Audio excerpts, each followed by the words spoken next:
is a method that directly points to nirvana. However, during the Dharma-ending age, ordinary beings typically reach only the lower stage of the fourth dhyana, with little chance of further breakthroughs. So one should not expect to reach Buddhahood in a single lifetime. Simply advance as far as practice allows. Let us now speak not of theory, but of how to practice. Assume you have already entered the state of sitting in forgetfulness and have emerged from the blissful state of self-forgetfulness. Find a quiet place to meditate. It is ideal to use soothing, serene music designed for meditation. Avoid rock, pop, or any music that excites the mind. Do not listen to songs you particularly enjoy, as they may stir emotions and make it difficult to settle. Focus your attention on listening. At first, there may be other sounds in the background, but ignore them and focus solely on the music. After some time, you may find that maintaining this attention becomes exhausting, and you will instinctively want to let it go. At that moment, your attention begins to turn inward, and you may start to hear sound from within your body. Your heartbeat, the sound of blood flowing, the gurgling of intestines, the rising and falling of air in your trachea.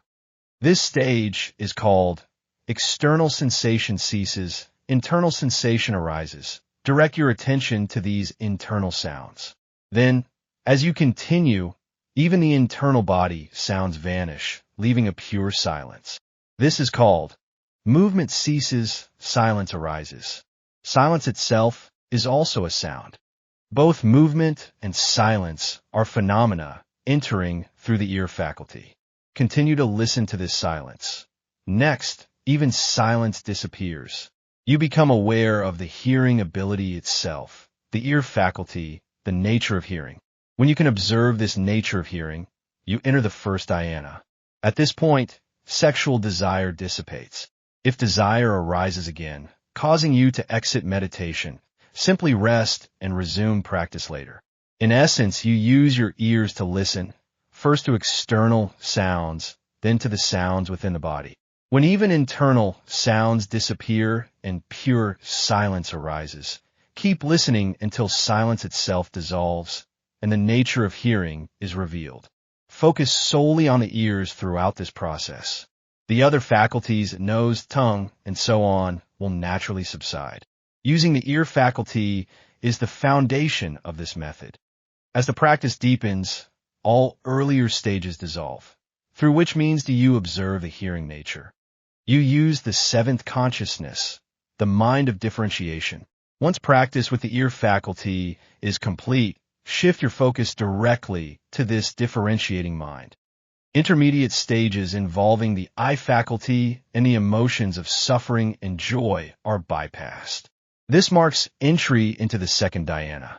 During this stage, uneasy emotions may arise and cause you to exit meditation, but you must continue pressing forward. When you observe the hearing nature until it fades away, shift your focus to the eye faculty linked to light and darkness. By this point, you will have grasped the key principle. The six faculties are like knots tied in a thread. Once one is untied, the rest follow easily. With the dissolution of the eye faculty, you proceed to observe emotions. This brings you to the third dhyana. Reaching this stage is already quite remarkable. Beyond this, one can only rely on the explanations found in the sutras. To speculate further would be pointless. Just take it for what it is worth. In theory, once all five faculties are dissolved, their dissolution gives rise to awareness, the mind of differentiation. You then become capable of understanding how the discriminating mind operates. With this awareness, you observe the emotions of suffering and joy. After dissolving both emotions, you move up another level and use delusion to observe. Employ the Bodhisattva's delusional insight to observe the Arhat's discriminating mind, continuing until awareness extinguishes and delusion arises.